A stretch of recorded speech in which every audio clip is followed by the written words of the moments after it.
Isang grupo ng mga guro nanawagan na mas iklian pa sana ang oras ng pagtuturo ng mga guro sa ilalim ng matatag curriculum.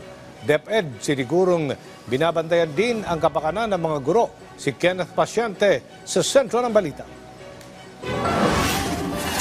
Sa inilabas ng Department Order No. 5 ng Department of Education sa pamumuno dati ni VP Sara, nakasaad na 8 oras kada araw ang dapat ilaan ng mga guro sa kanilang serbisyo.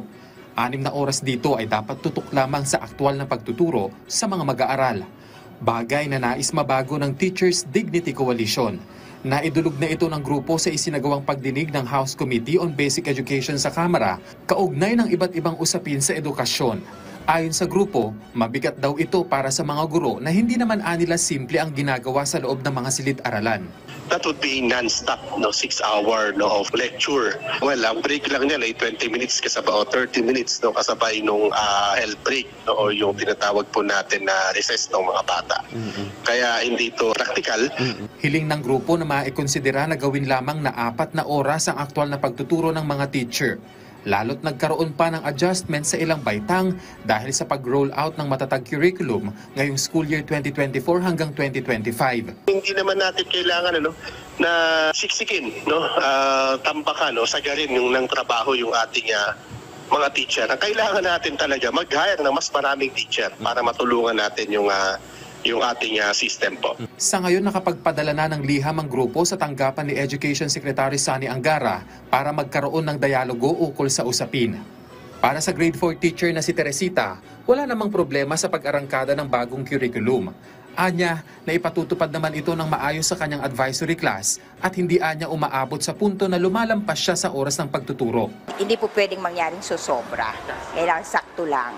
Kasi ang allowed na teaching hours ng teachers ay 6 hours teaching load. Gayunman, nauna nang sinabi ng DepEd na titiyakin pa rin ng ahensya na hindi lalampas sa itinakdang oras ng pagtuturo ang mga teaching personnel na sakop ng rollout ng matatag curriculum.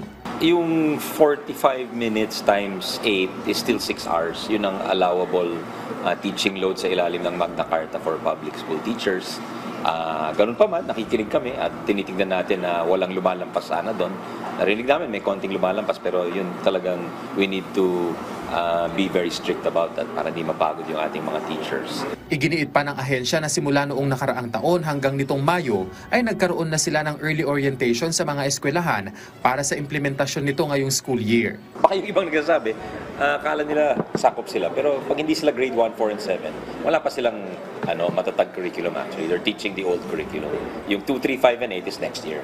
Target na rin ng DepEd na madagdagan at mapabilis pa ang hiring ng administrative staff para maibsan ang workload ng mga guro. Kenneth Pasyente para sa Pambansang TV sa Bagong Pilipinas.